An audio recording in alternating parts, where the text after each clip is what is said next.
दृश्यम की तरह कानपुर में हत्या और फिर 5 फीट जमीन के अंदर लाश को दफनाने का मामला देश भर में चर्चा का विषय बना हुआ है।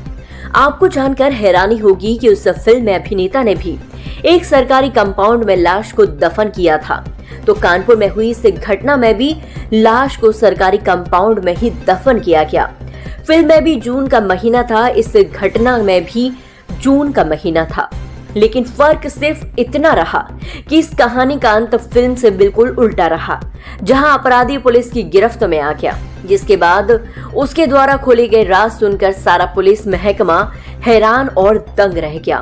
दरअसल कानपुर में जिम ट्रेनर ने 4 महीने पहले कानपुर के ही एक कारोबारी की पत्नी को किडनैप किया, जिसके बाद अपने दोस्त की कार में उसकी बेदर्दी से हत्या कर दी।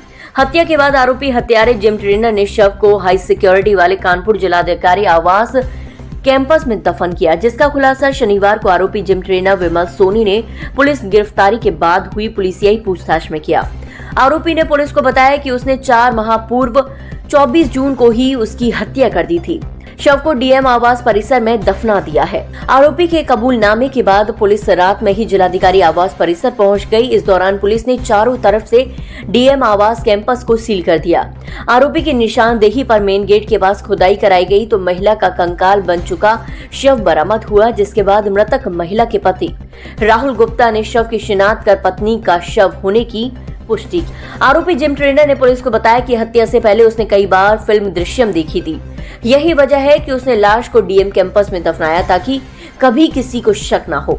आरोपी जिम ट्रेनर ने बताया कि हत्या से पहले उसने 15 से 18 बार अजय देवगन की फिल्म दृश्यम मूवी देखी, जिसके बाद 24 जून को महिला जिम से निकली तो आरोपी ने कार से उसका पीछा किया, जिसके बाद कार में बैठते ही महिला ने जिम ट्रेनर से जब उसकी शादी के बारे में बात की तो उससे हॉट टॉक हुई। गुस्से में आरोपी ने उस महिला के गले पर पंच मारा, जिसके बाद वो बेहोश हो गई और इस दौरान उसकी मौत हो गई। आप सभी को अवगत होगा कि एक 24 जून 2024 को एक थाना कोतवाली में मुकदमा लिखा गया था 328 पर 366।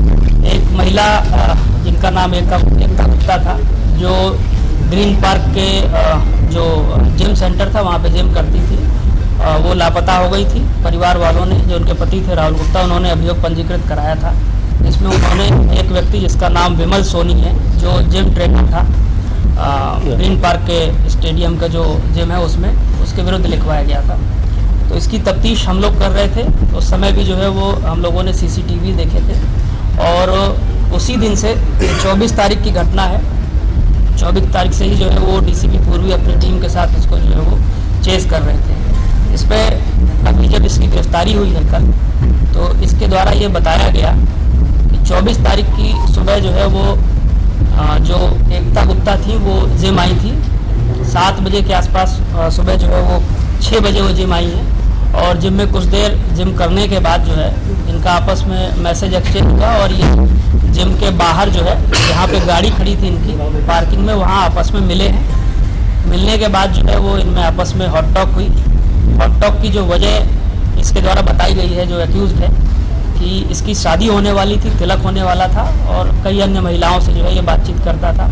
उसको लेकर के उन्होंने ऑब्जेक्शन किया कि तुम मेरी अन्य फ्रेंड से भी बात करते हो और उस तरह की बात थी। इसमें इनकी हॉट टॉक हुई और हॉट टॉक होने पे जो है इसने एक भूसा जो है वो महिला के गर्दन पे मारा, जिससे उनको चोट लगी और वो अनकॉन्शियस हो गई, ब्लीडिंग होने लगी नाक से। ये डर गया। डरने के बाद इसके पास, चूँकि उस समय वहाँ रस्सी भी मौजूद थी इसकी गाड़ी में और एक जो है वो चुन्नी थी, उससे इनका गला दबाया, जैसा कि इसने बताया है। ये बात अभी पोस्टमार्टम रिपोर्ट से वेरीफाई भी होगी।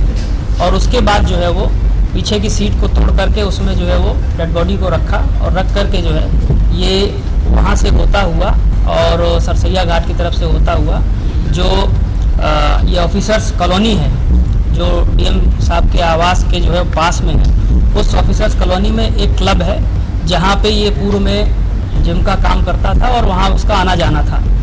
उसकी चाबी भी जो है संभवतः कभी कभी इसके पास रहती थी। उसमें जो गेट लगा हुआ है सामने का, उस गेट को खोला और गाड़ी को अंदर लिया और अंदर ले जा करके फिर इसने वहाँ डेड बॉडी को गड्ढा खोद करके गाड़ा। गाड़ने के बाद जो है ये वापस वहाँ से गया। लगभग जो है वो 8:50 पे इसकी दोबारा जो लोकेशन है वो मरी कंपनी पुल पे देखी गई और दोपहर के आसपास से दोबारा वहां पे आया, उसका भी सीसीटीवी फुटेज हमारे पास है। इस पूरे प्रकरण का सीसीटीवी फुटेज हमें मिला है, जिसमें ये गाड़ी से जाता हुआ दिख रहा है। चूंकि पीछे की सीट को जो है इसने तोड़ दिया था, इसलिए कोई व्यक्ति बैठा उस गाड़ी में इसके अलावा दिख नहीं रहा था। दोबारा ये गया है और मिट्टी इसने डाली है, और डालने के बाद जो है ये वापस आया है। फिर ये बारात की तरफ गया है, हो सकता है सुसाइड करने का इसका मन हुआ हो, बट इसने जो है वो वापस बारात से आकर के, और फिर ये एक बस स्टैंड की भी हमारे पास जो है वो क्लिपिंग आई थी, जिसमें ये टिकट कहीं का करा रहा था, और उसके बाद ये वहाँ से भाग गया है। इस पूरे प्रकरण में जो है वो हम लोग इसको चेस कर रहे थे। कई जगह हमारी टीमें गई, हमारी टीमें जो है वो पंजाब भी गई, हमारी टीमें दिल्ली भी गई, ग्वालियर भी गई, और बहुत स्थानों पे गई जहाँ जहाँ हमको मैनुअल इनपुट मिला, क्योंकि इसने फ़ोन बंद कर दिया था, फ़ोन यूज़ नहीं कर रहा था, फ़ोन की लोकेशन ट्रेस नहीं हो रही थी, परंतु हम लोग इस पर नज़र रखे हुए थे। तो अभी पीछे जो है वो कुछ पारिवारिक संपर्क जब इसके परिवार के जनों से हुआ है, तो उसके माध्यम से हमको जानकारी हुई। जानकारी होने पर जो है वो कल इसको गिरफ्तार किया गया। पुलिस के मुताबिक जहां पर शव दफनाया गया, उस दीवार के ठीक पीछे डीएम गेट पर पुलिस 24 घंटे मौजूद रहती है। डीएम आवास के साथ ही अन्य प्रशासनिक अफसरों के आवास और जज कंपाउंड है। यहां अफसर बैडमिंटन खेलने आते हैं। आरोपी कुछ अफसरों को जिम ट्रेनिंग देता था, इस वजह से डीएम कंपाउंड में लगातार आता जाता था। जांच में ये भी सामने आया है कि उसका यहीं पर कमरा भी था, 8 से 10 घंटे यहीं बिताता था।